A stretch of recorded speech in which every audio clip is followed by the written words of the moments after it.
The entire month, the focus has been on Africa Month and celebrating our heritage. My colleague Nonzuzo Dlamini is out at the Walter Sisulu Freedom Square for the Gcwala Ngamasiko Cultural Festival. Let's cross back to her and she'll share more on the festival. A very good morning to you again, Nonzuzo. Now, I think the festival is taking shape now. What more can you tell us? Good morning to you, Simpiwa. Yes, and now people are starting to trickle in, and we, of course, are wrapping up the broadcast. We've been talking about the Gcwala Ngamasiko Cultural Festival, of course, and if you're watching from home and you still haven't decided what to do for the day, perhaps you should come through and join in the festivities. Now, the Department of Arts and Culture has been supporting this initiative for many years, and to tell us more about how they've been doing so, we're now joined by the acting Director General Vusithemba Ndima. A very good morning to you, sir. Good morning, Nonzuzo. We're wrapping up Africa Month and we've had activities, of course, throughout the month. What are your impressions on the activities that have taken place?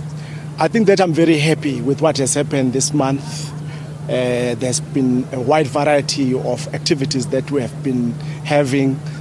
From dance performances, from musical performances, from exhibitions.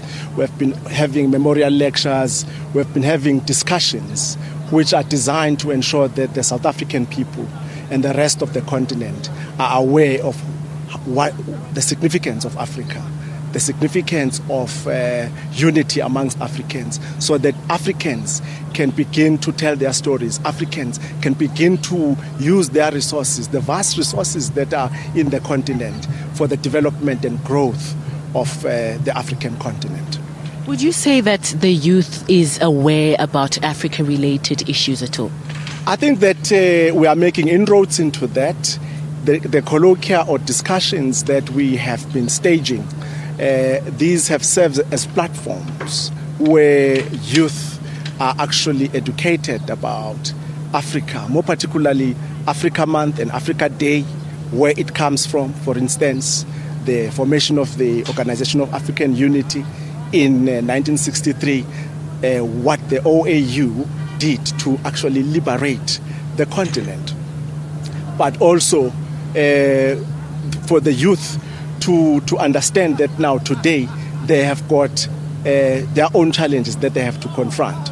For instance, they must begin to ensure that they deal with matters of economic emancipation.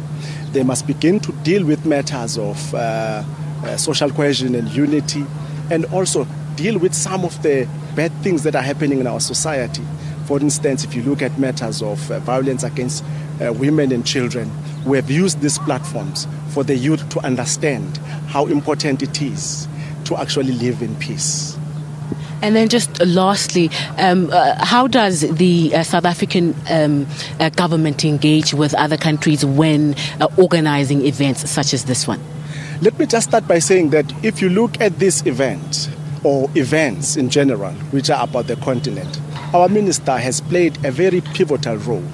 He actually undertook roadshows to different countries. For instance, towards the end of last year, he visited countries like Algeria, Western Sahara, Tanzania, and this year also he even visited Zambia as a way of also encouraging those countries to participate in activities of this nature. So there has been a lot of engagement with the different countries to ensure that there is this intermingling of cultures. Thank you so much, sir. That was Vusithemba Ndima, the acting Director General in the Department of Arts and Culture. Well, that's it from us here at the Walter Sisulu Freedom Square. Well, the event starts at 10, so do come through, like I said earlier, if you still haven't made plans for the day. But from us, it's goodbye, salani kahle.